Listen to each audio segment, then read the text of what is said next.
Did I ever tell you about the fox and the skunk? Well, one day,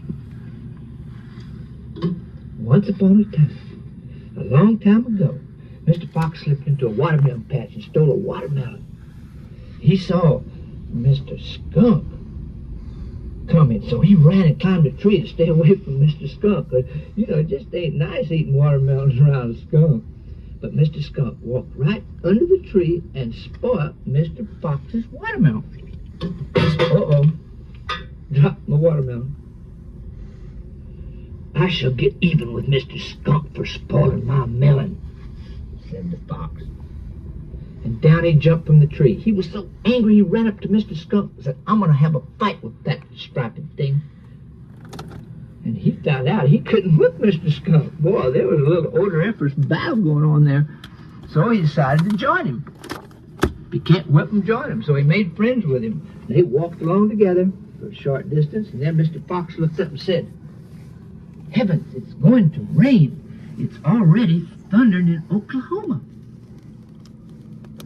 Let me make a bag to put you into, Mr. Skunk Man, and keep you dry and fluffy. And I can find a hole somewhere for myself, said the fox. So he made a bag for the skunk. And all the time he was making it, Mr. Skunk was so happy, just jumping around, singing and dancing with joy and doing flips and combing his hair. When it was finished, Mr. Skunk crawled in and Mr. Fox tied him in and fastened him up to the limb of a tree. Had a skunk in a bag. Here comes the truck. Hear it? Then the fox picked up a handful of pebbles and threw them over the bag to make the skunk think that it was raining. And the skunk was happy he was dry and it was raining. He took another handful of pebbles, then a handful of larger rocks, then still larger rocks, until he threw big, giant rocks that hurt Mr. Skunk. It hurt him all over. Ouch! He cried in skunk language.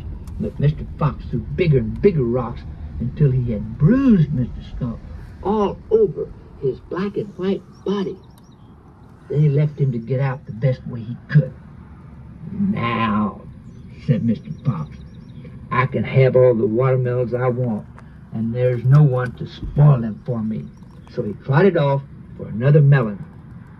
But while Mr. Fox was selecting his watermelon, an Indian boy came walking along with his bow.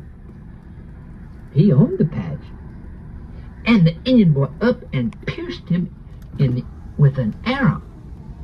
And to this very day, Mr. Fox carries the scar from that arrow in his right front shoulder, right above the pectoralis major. How does that grab you? Now I guess, Wren, the lesson of this story is just don't you ever forget how well your grandpa knows his human anatomy.